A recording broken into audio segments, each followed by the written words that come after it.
हम वृंदावन गए थे, आज से 25 साल पहले की बात है, 22 साल पहले। तो भगवे कपड़े की एक 45 साल की एक औरत मुझे किसी आश्रम में मिली, और पता नहीं कैसे मेरा जाना हुआ उस आश्रम में। और वहाँ वो खड़ी थी, तो भगवाधारी सिंदूर लगाए और भगवाधारी लाल चूड़ियाँ पहने, थोड़ा मिसमैच था, है ना। थोड़ा मतलब आप समझ सकते हैं कि किसी को भी जिज्ञासा होगी ऐसा क्यों है। वो मुझे तो वैसे ही जिज्ञासा है बहुत सारी, किसी को देखूं और मुझे लगता है ये ऐसा क्यों हुआ, है ना। तो भगवे कपड़े में और लाल चूड़ी में और मांग लंबा सा सिंदूर। तो हम उसके पास गए, माता जी आप यहीं रहती हैं? यहीं रहती हूँ। मैंने कहा आप साधन करती होंगी, फिर भगवे कपड़े पहने आपने? क्यों? मैंने कहा बस ऐसे ही मुझे लगा कि मैं पूछूं कि क्या आप सखी संप्रदाय से हैं? क्योंकि सखी संप्रदाय के ना वृंदावन में ऐसे साधु लोग हैं जो चूड़ियाँ पहनते और मांग लगाते हैं। आपको देखने को मिलेंगे अगर, तो मुझे नहीं पता आपका क्या हाल है। चुनरी भी ओढ़ते हैं, बिल्कुल जैसे आप ये समझो ना कृष्ण की गोपी, है ना। कृष्ण की गोपी मानते हैं, और वहाँ हर जेंट्स अपने को गोपी ही मानता है, ये नहीं मानता कि मैं भाई हूँ, है ना। कृष्ण की भक्ति करते हुए वो अपने आप को गोपी मानता है। और सखी संप्रदाय ऐसा संप्रदाय है जिसमें चूड़ियाँ पहनते हैं भाई लोग, मतलब साधु भाई, साधु दाढ़ी लंबी हो, चूड़ियाँ पहनी हुई हो, चुनरी ओढ़ते हैं, लिपस्टिक भी लगाते हैं, तिलक भी लगाते हैं, मांग भी लगाते हैं।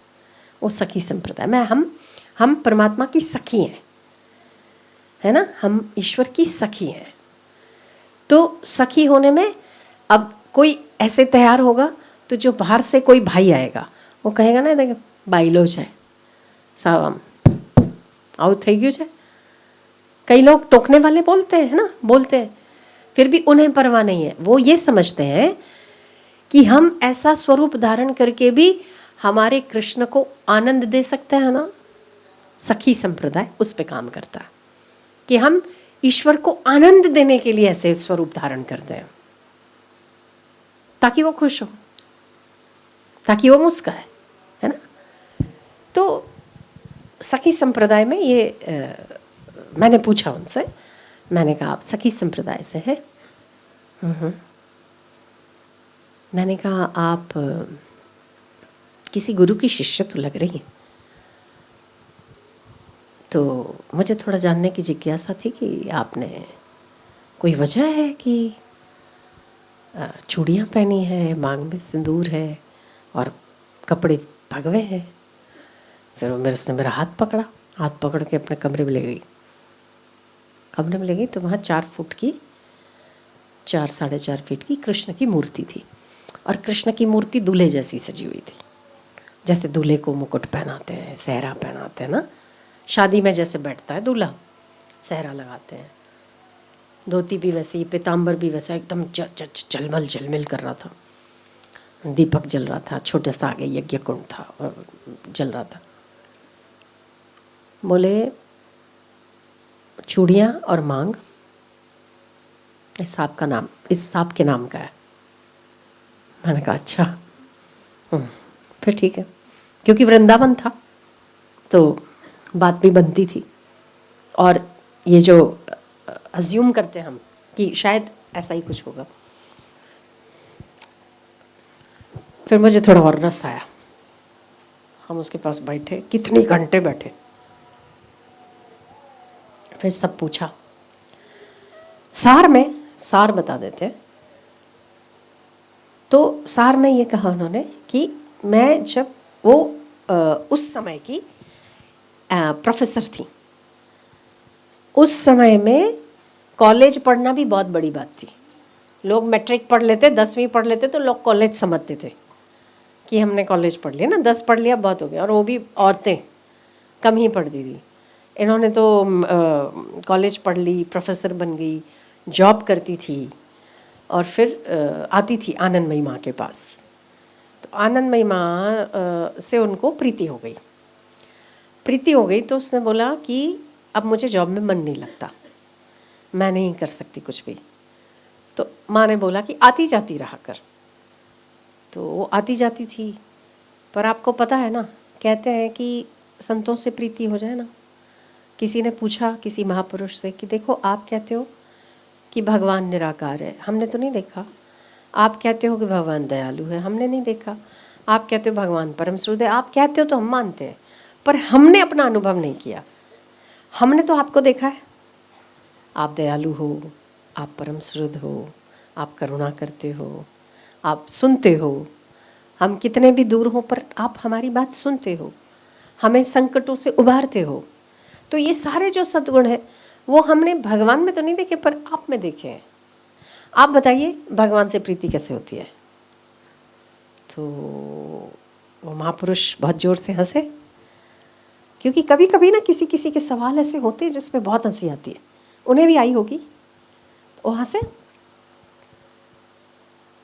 उन्होंने कहा कि तो मतलब हमारा कहना कि भगवान से प्रीति करो और भगवान निराकार है और भगवान परम सुहृद है, क्या उस पर भरोसा नहीं है? बोले भरोसा तो है, पर देखे हुए पे ज़्यादा होता है ना, देखे हुए पे भरोसा ज़्यादा होता है। तो उस महापुरुष ने एक युक्ति बताई उसको और बोला कि अगर आपको ईश्वर से प्रीति नहीं होती ना, तो महापुरुष से प्रीति कर लो। कोई ना कोई संबंध जरूर स्थापित करो, कोई ना कोई संबंध इस हद तक स्थापित करो जिस हद तक आप किसी संबंधी से संबंध स्थापित करने में उसे जितना याद करते हैं, जितनी तीव्रता के साथ याद करते हैं, वैसा कौन सा संबंध आपके जीवन में आपकी जरूरत के लिए है, जिसके चलते आप उसे इतनी प्रियता दे सकें, इतनी हद तक उसे याद कर सकें।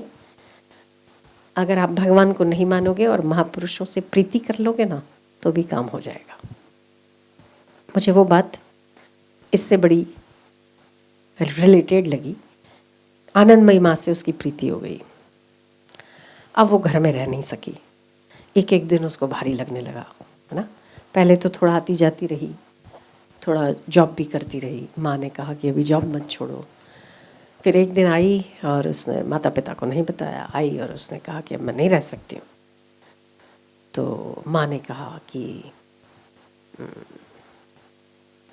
किसके लिए रहना है? तो हाँ, मैं अर्थोपार्जन के लिए ही रह रही थी अभी तक, कमाने के लिए। तो फिर अब नहीं तो क्या करना है? पैसा क्या काम का? पैसे के लिए हम खाना खाते ना पैसों से।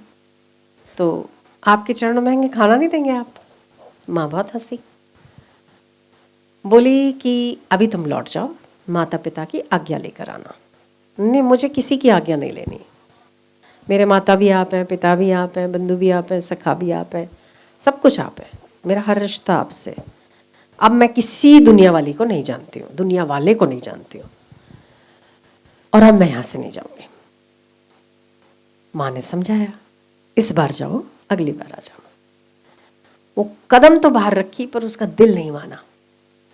उसने क्या किया, माँ ने कहा था ना, क्योंकि माँ उसकी गुरु भी थी, माँ उसकी प्रियतम भी थी, माँ उनकी सखा भी थी, सखी भी थी, सब कुछ माँ थी। तो माँ ने कहा है तो आज्ञा नहीं डालनी है। कदम बाहर रखा। उसने सोच लिया कि मैं रह तो पाऊंगी नहीं, और माँ ने कहा कि एक बार जाके आओ, तो जाके वापस आ जाऊंगी। आदमी जुगाड़ लगा लेता, प्रीति जुगाड़ लगा लेती है ना। तो गई माँ बाप को शक्ल दिखाया, बोले मैं जा रही हूँ। आई क्यों? जाने के लिए आई थी। अपना डेरा उनके पास ही क्यों नहीं लगा लेती? हाँ तो नहीं आऊंगी आपसे, डेरा लगा नहीं जा रही हूँ। उसके बाद घर में पैर मत रखना। रखना ही किसको है? रखना ही किसको है? नहीं रखने के लिए ही जा रही हूँ, बस शांति। अरे छोरी, कहते हैं ना, ये बाबे बाबाओं के चक्कर में मत पड़ा करो। कितनी बार कहते हैं हम लोग, छोरे छोरियां सब हाथ से निकल जाते। लौटी वापस। माँ ऐसे नाराज होके मत भेज, मैं जिस रास्ते पर चल रही हूँ ना, वो ऐसा रास्ता है, शायद तुझे अभी लग रहा है कि मैं गलत जा रही हूँ, पर जिस रास्ते पर मैं जा रही हूँ ना, उस रास्ते पर अच्छे अच्छों को तेरे संसार के रास्ते पर दुख उठाने पड़ते हैं, पर जिस रास्ते पर मैं जा रही हूँ मुझे परम सुख की प्राप्ति होगी, ऐसा मुझे लगता है। प्रेम से छुट्टी देना, क्या पता क्या भगवान की कृपा हुई। उसकी माँ ने कहा ठीक है जाओ, 3 महीने तक जाओ, 3 महीने के बाद आ जाना। उसकी माँ, उस बेटी को लगा कि 3 महीने तो छुट्टी हुई मेरे को, 3 महीने तो जाके आई, क्योंकि माँ पूछेगी मुझे, माँ बाप से छुट्टी लेकर आई, अगर मैंने मना कर दिया तो मुझे वापस भेज देगी। उस चक्कर में भी वो वापस आके माँ को मनाई। खैर माता पिता ने 3 महीने की छुट्टी दी, 3 महीना रही। आप समझ सकते हैं ना, जिसको थोड़ी सी प्रीति की शुरुआत होती है ना, फिर वो धीरे धीरे अगर बढ़ती है फिर रहना मुश्किल हो जाता है। और फिर 3 महीने के बाद तो 3 महीना रही, फिर तो आदमी रह ही सकता क्या, अगर प्रीति है। हाँ, फिर 3 महीने वहाँ रही, माँ की सेवा करती थी, फूल चुन के लाती थी, तिलक लगाती थी, माँ की वो पूजा की वो चौकी साफ करके देती थी, कुछ सवाल पूछती थी, माँ घंटों बैठकर बात करती थी। एक दिन तीसरा महीना, इसको याद नहीं था क्योंकि सुख में आदमी दिन भूल जाता है ना। 3 महीने हुए, माँ को याद था। माँ ने कहा कल तुम चले जाना। क्यों माँ, कुछ गलती हो गई मेरे से? नहीं, गलती नहीं हुई, तुम्हारे 3 महीने कल पूरे हो रहे हैं, माँ की इच्छा और माँ की परमिशन कल पूरी हो रही है। माँ आपको कैसे याद है, इतना सब कैसे याद रखती हो? आप भूल जाते हैं ना, तब आपकी जिम्मेदारी हमें उठानी पड़ती है ना। योगक्षेम में हम, आप कल जाएंगी? नहीं माँ मैं नहीं जाऊंगी। और मैं अब तो रह ही नहीं सकती, जाते जाते इतना रोई इतना रोई इतना रोई, अब नहीं जाना। और जाते जाते बोली कि अब अगर मैं अगली बार आती हूँ, अभी मैं फिर से हाथ लगा के रिन्यू करा के आती हूँ, अगर मैं अगली बार आती हूँ और अगर आपने फिर से मुझे भेजा तो देख लीजिएगा आप। तो माँ बहुत हंसी, बोली तू आ तो सही, जा तो सही अभी। और गई, उससे रिन्यू कर रहा है, मैं फिर से आती हूँ, वो फिर वापस आई और फिर वो 3 महीने और रही। फिर तो वो रह नहीं पाई, उसने जॉब छोड़ दी, परिवार छोड़ दिया, माँ के आश्रम में समर्पित हो गई, आके रही। कुछ समय के बाद ये थोड़ी सी बड़ी होने लगी, 25-26 साल की होगी, तो माँ को शायद लगा होगा कि उनके जाने का समय हुआ है या जो भी। तो उसको उस दिन एक दिन सुबह 4 बजे बुलाया और कहा कि मैं तुम्हारा विवाह कराना चाहती हूँ। तो उसने बहुत, उसको धक्का लगा, उसने बोला मेरा विवाह हो चुका है। तो माँ हंसी, क्योंकि वो कटाक्ष था, मेरा विवाह हो चुका है, हंसी। तो बोली पर कुछ कुछ नश्वर शरीर होते हैं ना, वो विवाह वाले छूट जाते हैं। मतलब जैसे तुमने अगर माँ को सब कुछ मान लिया है और सब कुछ माँ के साथ ही तुम्हारा रिश्ता है, तो अब मैं तुम्हें किसी को सौंपना चाहती हूँ। माँ देखो, मैं है ना किसी सांसारिक किसी भी ऐसे व्यक्ति के साथ मेरा संबंध नहीं बांध सकती। मैं कोई संबंध सोच ही नहीं सकती किसी भी व्यक्ति के साथ। मैंने अपने माता पिता छोड़ दिए, भाई छोड़ दिया, सब कुछ छोड़ दिया, आप कोई और लाओगे आप? तो माँ ने उसका हाथ पकड़ा और एक किसी कमरे में, उन्होंने सोच के रखा होगा, किसी कमरे में 4.5 फीट की कृष्ण की मूर्ति थी।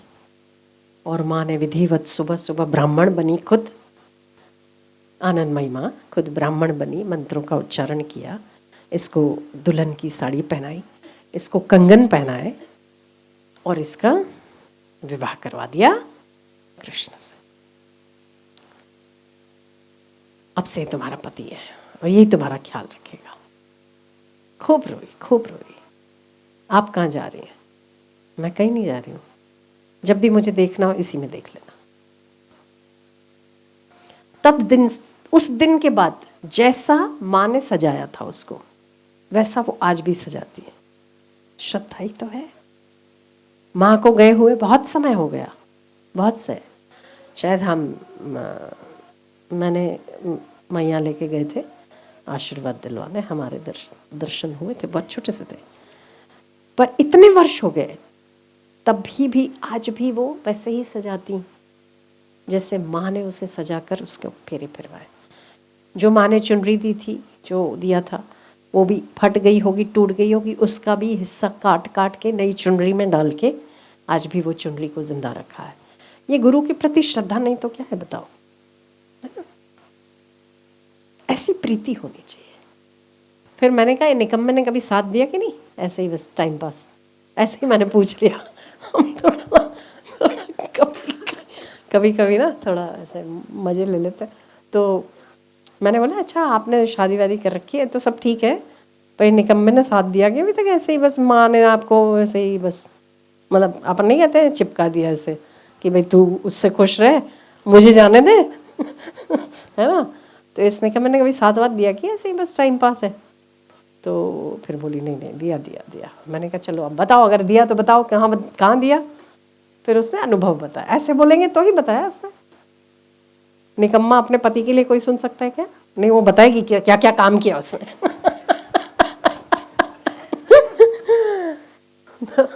है ना? अगर उसको प्रीति है और वो उसका पति मानती है तो कोई गाली नहीं सुन सकता ना। मैंने कहा निकम्मे ने साथ दिया कि ऐसे में थोड़ा टेढ़ी आंख से बोला।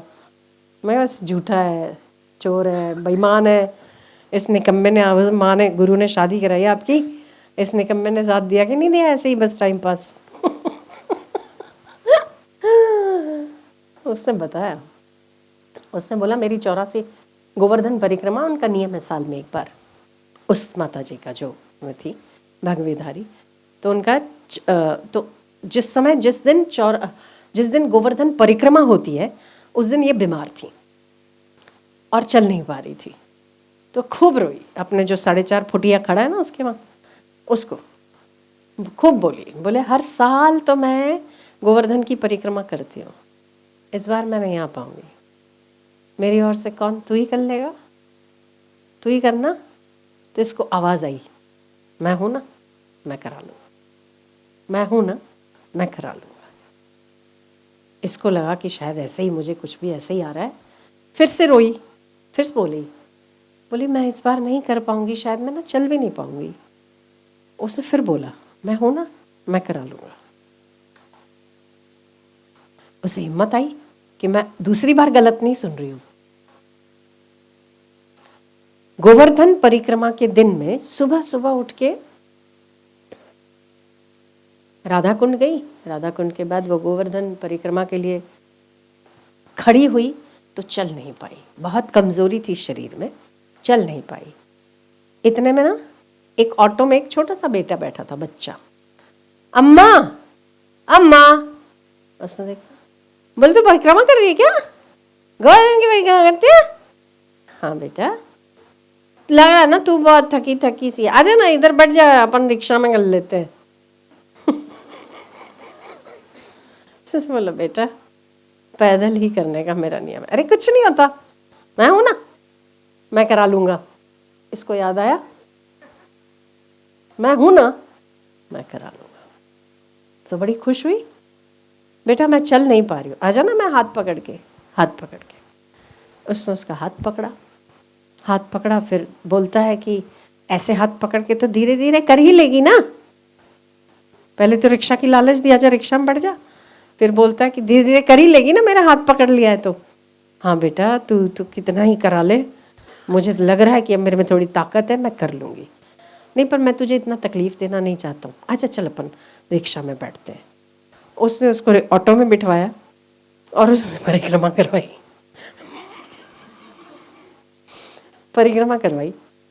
परिक्रमा करा के उसको घर छोड़ा।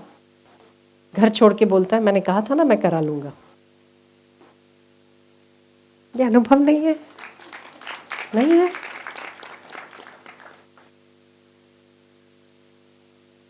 जैसे ही उसने बोला कि मैंने कहा था ना कि मैं करा लूंगा, भगवान की माया भी बड़ी अजीब है। इससे वहां भी बोला था कि मैं हूं ना, करा लूंगा, उससे स्मृति भी आई पर फिर वो भूल गई। वो मुझे अभी भी बोलती है, मतलब उस दिन भी उसने मुझे बोला कि अगर मुझे तब याद आता ना तो मैं उसे पकड़ लेती, पर वो पकड़ने कहाँ देता है ना। छूटा हुआ ही रहता है, वो पकड़वाता भी है फिर छुड़वाता भी है। फिर जब ये लौटी ना, उसको घर छोड़ा और बोला मैंने कहा था ना कि मैं करा लूंगा, मैंने करा ली। मैंने करा ली, अपन नहीं कहते मैंने करा लिया, फ्री, मैंने करा ली। इसने बोला कहा ना, बोला और वहीं बैठे खड़े खड़े। क्या है, आप इसको आज के कलयुग का अनुभव नहीं कहेंगे? कहेंगे ना। किसने कहा कि भगवान सुनता नहीं है? अगर दिल की पुकार हो। वो एक भजन भी है ना, कौन कहता है भगवान खाते नहीं, शबरी की तरह हम खिलाते नहीं, है ना? कौन कहता है भगवान आते नहीं, द्रौपदी की तरह हम बुलाते नहीं। बस ये बात है। और भी उसके बहुत सारे अनुभव थे, रोचक कहानी थी उसकी भी, हमने तो बड़े मजे ले लेके सुनी। हम ना उलझ गए, बुद्धि में उलझ गए, मान्यताओं में उलझ गए, परिवार में उलझ गए, वासनाओं में उलझ गए, कामनाओं में। कितने उलझने वाली कितनी जगह है। पर अगर एक के पीछे लग गए ना, तो ये अनुभव देने में ये भी कमी नहीं करता। पक्की बात। श्रद्धा हो जाए, या फिर महापुरुषों से हो जाए, या भगवान से हो जाए।